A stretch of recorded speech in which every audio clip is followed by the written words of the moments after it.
Hello everyone, welcome to being teacher. I hope आप सभी अच्छे होंगे। जैसे कि आप थंबनेल से ही पहचान गए होंगे कि आज की जो न्यूज़ है वो बीएड वर्सेस बीटीसी पे ही है।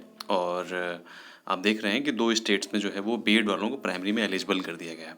ठीक है, तो इसके बारे में हम बात करेंगे। उससे पहले अगर आप टेलीग्राम से नहीं जुड़े हैं तो जुड़ जाइए, क्योंकि ये पीडीएफ थोड़ा सा लंबी है। कम से कम मान के चलिए 25-30 पेज हैं इसमें, 20-25 तो पेज होंगे ही। तो इसकी पीडीएफ आपको, अगर आप डिटेल से पढ़ना चाहते हैं तो आपको टेलीग्राम पे मिल जाएगी, लिंक आपको नीचे डिस्क्रिप्शन बॉक्स में दिया है। ओके, देखिए यहाँ पे सबसे इंपॉर्टेंट चीज़ ये है कि अभी मैंने बीटीसी वाले बच्चों से बात करी तो बीटीसी वाले बच्चे ये कह रहे हैं, सर मुझे कोई प्रॉब्लम नहीं है, अगर बीएड वाले आना चाहते हैं तो हम बिल्कुल वैलिड कर रहे हैं, वो लोग प्राइमरी में आ जाएं और हम केस विड्रॉ कर लेंगे। तो हमने कहा पहली बात तो केस आपने किया नहीं, कुछ बच्चे ने से बात हुई थी हमारी। तो बोला सर वो बात नहीं है सर, बट हमारी भी एक कंडीशन। हमने कहा क्या कंडीशन है? तो बीटीसी वाले कह रहे हैं कि सर हम भी टीजीटी और पीजीटी में देना चाहते हैं। तो बीएड वाले बच्चे जो है, मैंने उससे पूछा, एक बीएड वाला बच्चा भी था, मैंने उससे पूछा, हमने कहा भाई बीएड बीटीसी वाले तो ये चाह रहे हैं। तो उन्होंने कहा सर मुझे भी कोई प्रॉब्लम नहीं है, बीटीसी वाले अगर टीजीटी पीजीटी का एग्ज़ाम देना चाहते हैं तो बिल्कुल वेलकम है उनका। और मैं खुद सपोर्ट करूँगा कि वो बीएड जो बीटीसी वाले बच्चे हैं, जो जिन लोगों ने डीएलएड किया हुआ है, वो टीजीटी और पीजीटी का एग्ज़ाम दें। ठीक है, तो अच्छी चीज़ ये है कि मतलब अगर ये चीज़ हो जाए तो बिल्कुल मैं भी सपोर्ट करूँगा कि जो बीटीसी वाले बच्चे हैं उनको टीजीटी और पीजीटी में मौका मिले। तो सबसे बड़ी चीज़ ये है कि जो आप लोग जो वीडियो देख रहे हैं, आप क्या सोचते हैं? मतलब बीटीसी वालों को क्या टीजीटी और पीजीटी में मौका मिलना चाहिए? और जो बीटीसी वाले बच्चे हैं जो बीटीसी बीएड के बीएड डीएलएड करके बैठे हैं, वो क्या वो भी चाहते हैं कि बीएड वालों को बीटीसी में प्राइमरी में शिक्षक भर्ती में उनको मौका मिलना चाहिए? तो आप दोनों लोग कमेंट करके बताइए, क्योंकि मैं चाहता हूँ जहाँ तक, क्योंकि देखिए आप दोनों लोग सपोर्ट करेंगे एक दूसरे को तभी चीज़ें चल पाएंगी, क्योंकि नहीं तो फिर ना ही आप टीजीटी में डीएलएड वाले जो बच्चे हैं वो शामिल हो पाएंगे, ना ही जो बीएड वाले बच्चे हैं वो प्राइमरी में हो पाएंगे। ठीक है, हालांकि हम अपने टॉपिक पे आते हैं। टॉपिक ये है कि अभी हाल ही में जो नोटिफिकेशन आप देख रहे हैं, ये 7 तारीख का है, मतलब कल का है।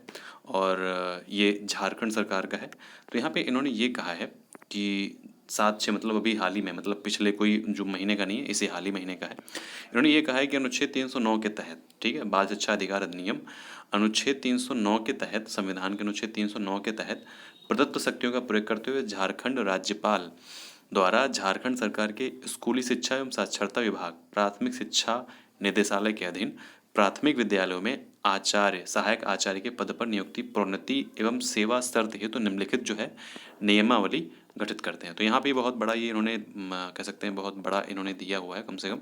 ठीक है, तो हमको इससे मतलब नहीं है, हमको अपने जो इम्पोर्टेंट है उससे मतलब है। तो देखिए यहाँ पे आप पढ़ सकते हैं जो जानना चाहते हैं।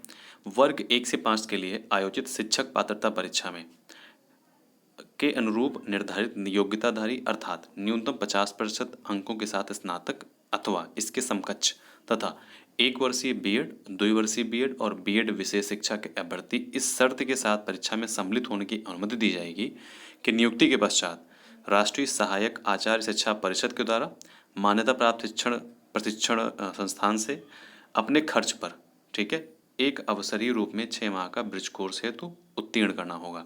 मतलब जैसे कि यूपी में अभी तक होता आया था, जो बीएड वाले बच्चे थे उनको 6 माह का ब्रिज कोर्स जो है वो करना पड़ता था। ठीक है, अन्यथा इस स्थिति में जो अभ्यर्थी का जो विचारणी है नहीं होगा और उनका जो है मतलब वो ज्वाइनिंग रद्द कर दी जाएगी, मतलब कैंसिल कर दी जाएगी, अगर आप 6 महीने का जो है ब्रिज कोर्स नहीं कर पा रहे हैं तो। ठीक है, यहाँ पे उन्होंने कह दिया। तो ये हो गई एक सरकार की बात, मतलब झारखंड सरकार ने भी हाल ही में ये डिसीजन जो है हाल ही में लिए गए हैं, जबकि सुप्रीम कोर्ट में बीएड वर्सेस बीटीसी चल रहा है। तो फिलहाल के लिए अभी जो ये फाइनल जो स्टेट जो है ये दे रहे हैं डिसीजंस, मैं नहीं मानता हूँ कि ये शायद वैलिड हो पाएंगे अगर सुप्रीम कोर्ट ने ये कह दिया कि बीएड वाले जो बच्चे हैं वो प्राइमरी में एलिजिबल नहीं है। ठीक है, अब हम आते हैं अपने दूसरे स्टेट की, कौन सा स्टेट जो है वो दूसरे स्टेट ने एलिजिबल किया है। तो दूसरे स्टेट की बात करें तो देखिए ये 14 मार्च 2022 की न्यूज़ है, मतलब आज से 2 महीने पहले की न्यूज़ है। तो यहाँ पे इन्होंने ये कहा है कि ये जो है ये दिल्ली सरकार है। ठीक है, तो दिल्ली सरकार में जो बीएड वाले बच्चे हैं उनको यहाँ पे एलिजिबल कर दिया गया है। यहाँ पे देखिए बीएड डिग्री धारकों के लिए अच्छी खबर है कि प्राइमरी के लिए आवेदन कर सकेंगे। इस संबंध में दिल्ली सरकार के शिक्षा निदेशालय ने अधिसूचना जारी कर दी है। और दिल्ली सरकार में सहायक अध्यापक पद के लिए भर्ती नियम में सीधी भर्ती वाले उम्मीदवारों से अपेक्षित शैक्षिक तथा अन्य योग्यता हेतु बिंदु में कम से कम 50% अंकों के साथ शिक्षा स्नातक बीएड को भी शामिल कर लिया गया है। ठीक है, पहले क्या था, पहले आप 4 साल का डिप्लोमा करें, ठीक है, या फिर 2 साल का डिप्लोमा करें उसके बाद में ही आपकी जो एज है, हाँ, वो भी 30 साल से अधिक नहीं होनी चाहिए थी। तो ये जो चीज़ें थी ये पहले थी शिक्षक भर्ती के लिए। कहाँ पे? प्राइमरी में बीएड एलिजिबल नहीं था दिल्ली में भी, और बीएड भी साथ झारखंड में भी एलिजिबल नहीं था। अब दोनों जगह एलिजिबल कर दिया गया है। तो ये पूरा था, पूरा न्यूज़। अभी 14 जुलाई का हम वेट करेंगे कि 14 जुलाई को जो है सुनवाई होनी है क्या बीएड वर्सेस बीटीसी को लेकर के। तो अभी हम वेट करते हैं। लेकिन हाल ही में 2 राज्यों के द्वारा जो बीएड के छात्र हैं उनको प्राइमरी में शामिल करना ये एक बहुत ही बड़ा कदम है। ठीक है, तो ये एक अच्छी खबर है। और अच्छी खबर के साथ साथ में अब इसका थोड़ा सा इफ़ेक्ट भी पड़ेगा कि मतलब जो बाहर निकालने की बात चल रही है बीएड वालों की, मुझे नहीं लगता है कि ये इतना आसान होगा।